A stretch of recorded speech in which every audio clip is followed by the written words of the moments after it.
what are the core ideas that have helped me?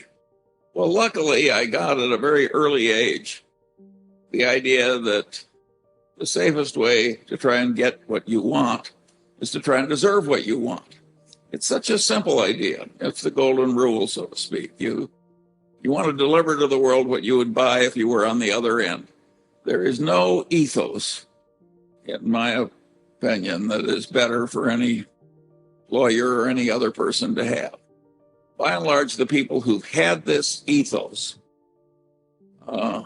win in life, and they don't win just money, just honors and emoluments. They win the respect, the deserved trust of the people they deal with. And there is huge pleasure in life to be obtained from getting deserved trust. And the way to get it is to deliver what you'd want to buy if the circumstances were reversed. A second idea that I got very early was that there's no love that's so right as admiration-based love, and that love should include the instructive dead. Somehow I got that idea, and I've lived with it all my life, and it's been very, very useful to me. A love like that celebrated by Somerset Maugham in his book of Human Bondage, that's a sick kind of love. It's a disease. And if you find yourself in a disease like that, my advice to you is turn around and fix it, eliminate it. Another idea that I got, and this may remind you of Confucius too, is that wisdom acquisition was a moral duty. It's not something you do just to advance in life. Wisdom acquisition is a moral duty. And there's a corollary to that proposition, which is very important. It means that you're hooked for lifetime learning. And without lifetime learning, you people are not going to do very well. You are not going to get very far in life based on what you already know. You're going to advance in life by what you're going to learn after you leave here. If you take Berkshire Hathaway, which is certainly one of the best regarded corporations in the world, and it may have the best long-term investment record in the entire history of civilization. The skill that got Berkshire through one decade would not have sufficed to get it through the next decade with the achievements made. Without Warren Buffett being a learning machine, continuous learning machine, the record would have been absolutely impossible. The same is true at lower walks of life. I constantly see people rise in life who were not the smartest, sometimes not even the most diligent, but they are learning machines. They go to bed every night a little wiser than they were when they got up. And boy, does that habit help, particularly when you have a long run ahead of you. Cicero is famous for saying, a man who doesn't know what happened before he's born goes through life like a child. That is a very correct idea of Cicero's. And he's right to ridicule somebody so foolish as not to know what happened before he was born. But if you generalize Cicero, as I think one should, there are all these other things that you should know in addition to history. And those other things are the big ideas in all the other disciplines. And it doesn't help you just to know them enough so you could prattle them back on an exam and get an A. You have to learn these things in such a way that they're in a mental lattice work in your head and you automatically use them for the rest of your life. If you do that, I solemnly promise you that one day you'll be walking down the street and you'll look to your right and left and you'll think, my heavenly days, I'm now one of the few most competent people of my whole age cohort. If you don't do it, many of the brightest of you will live in the middle ranks or in the shallows. Problems frequently get easy. I'd even say usually are easier to solve if you turn them around in reverse. In other words, if you want to help India, the question you should ask is now, how can I help India? You think, what's doing the worst damage in India? What will automatically do the worst damage, and how do I avoid it? You'd think they're logically the same thing. They're not. Those of you who have mastered algebra know that inversion frequently will solve problems which nothing else will solve. And in life, unless you're more gifted than Einstein, inversion will help you solve problems that you can't solve another way. Let me use a little inversion now. What will really fail in life? What do we want to avoid? Such an easy answer. Sloth and unreliability. If you're unreliable, it doesn't matter what your virtues are. You're going to crater immediately. So doing what you have faithfully engaged to do should be an automatic part of your conduct. You want to avoid sloth and unreliability. Another thing I think should be avoided is extremely intense ideology, because it cabbages up one's mind. You've seen that. And you see a lot of it, in TV preachers, for instance. They've all got different ideas about theology, and a lot of them have minds that are made of cabbage. But that can happen with political ideology. And if you're young, it's easy to drift into loyalties. And when you announce that you're a loyal member, you start shouting the orthodox ideology out, what you're doing is pounding it in. You're gradually ruining your mind. So you want to be very, very careful with this ideology. It's a big danger. I have what I call an iron prescription that helps me keep sane when I naturally drift toward preferring one ideology over another. And that is, I say, I'm not entitled to have an opinion on this subject unless I can state the arguments against my position better than the people do who are supporting it. I think only when I've reached that state am I qualified to speak. Another thing, of course, that does one in is the self-serving bias to which we're all subject. You think the true little me is entitled to do what it wants to do. And, for instance, why shouldn't the true little me overspend my income?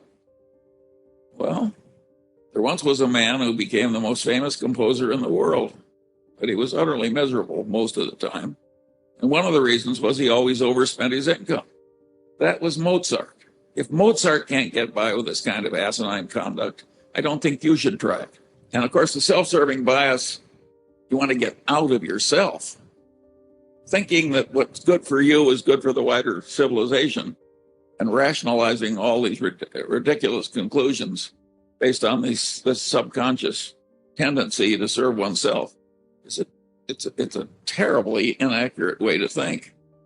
And of course you want to drive that out of yourself because you want to be wise, not foolish.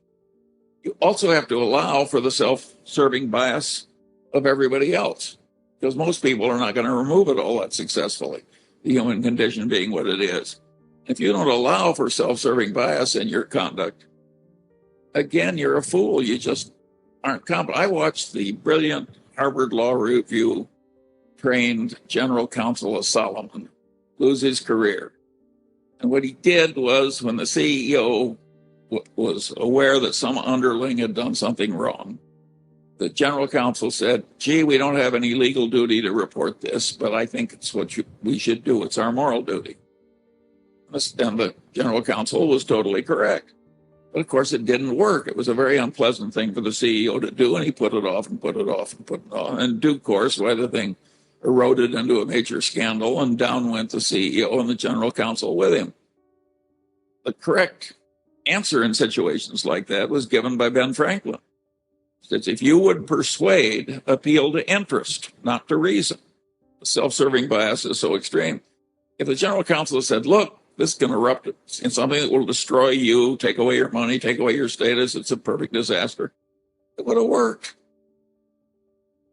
You want to appeal to interest.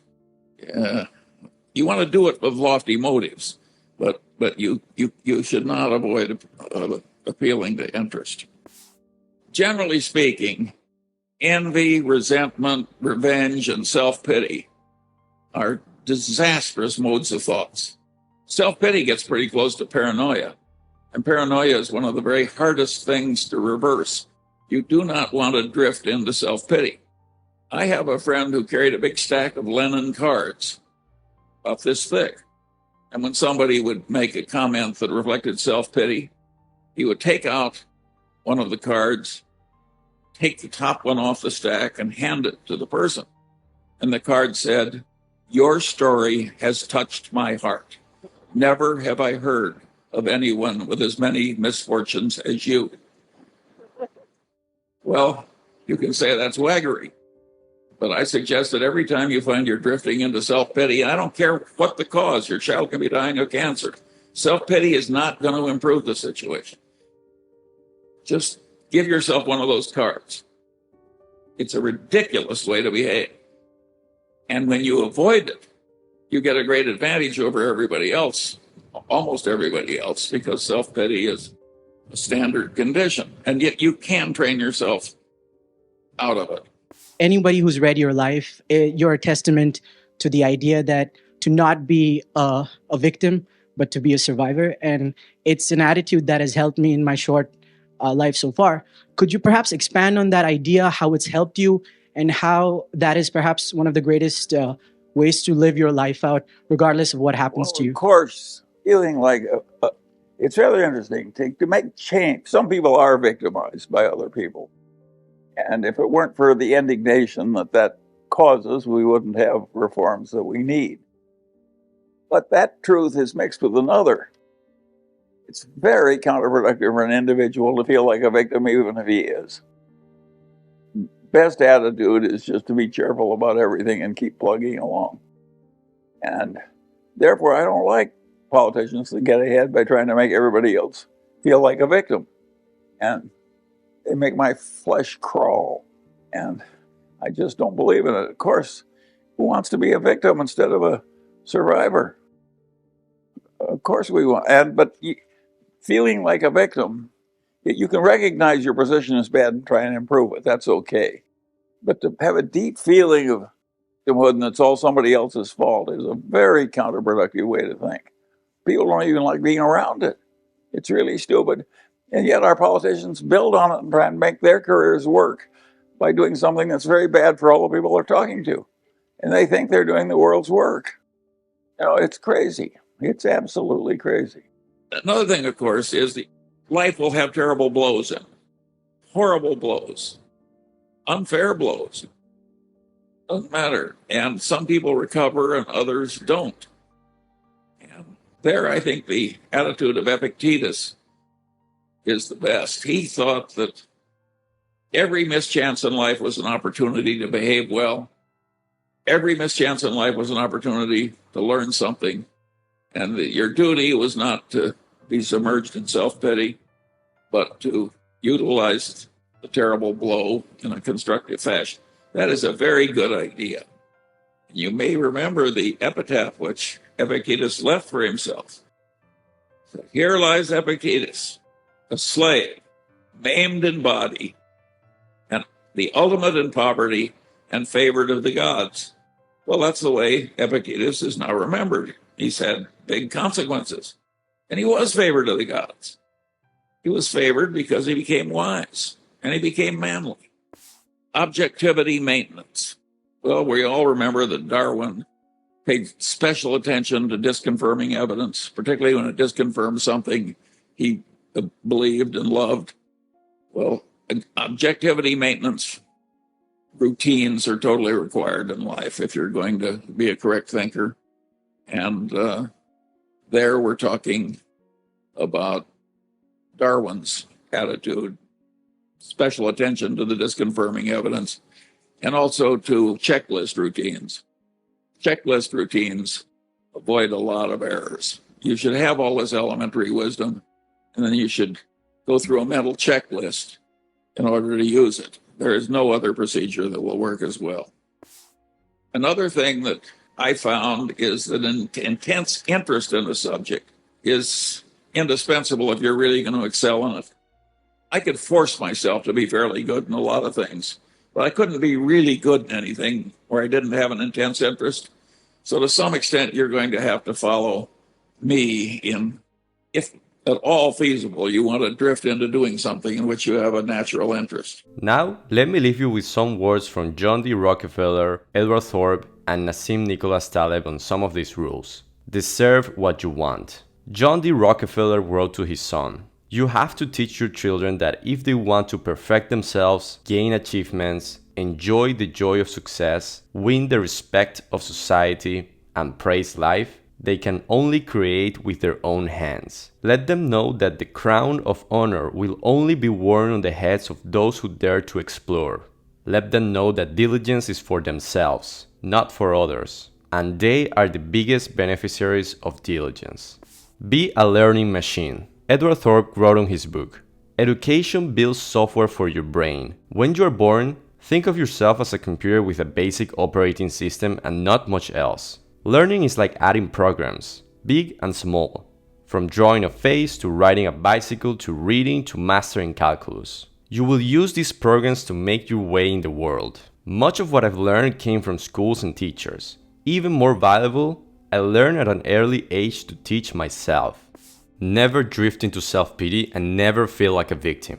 Nassim Nicholas Taleb tweeted, "I still don't know what leads to success, but I know what leads to insuccess. A temperament of complaint, the mentality of permanent victimhood, and the collective and individual propensity for lamentation." Thanks for watching, and if you like this video, you will also enjoy my free 140-page book. It contains 43 big ideas from world-class doers and entrepreneurs to help you become better, richer, and wiser. Plus, I've added visuals to bring every idea to life and make them stick. The book has been downloaded over 9,000 times on Gumroad and people seem to even like it. So just go to pickingnuggets.com or click the first link in the description below to grab your free copy today.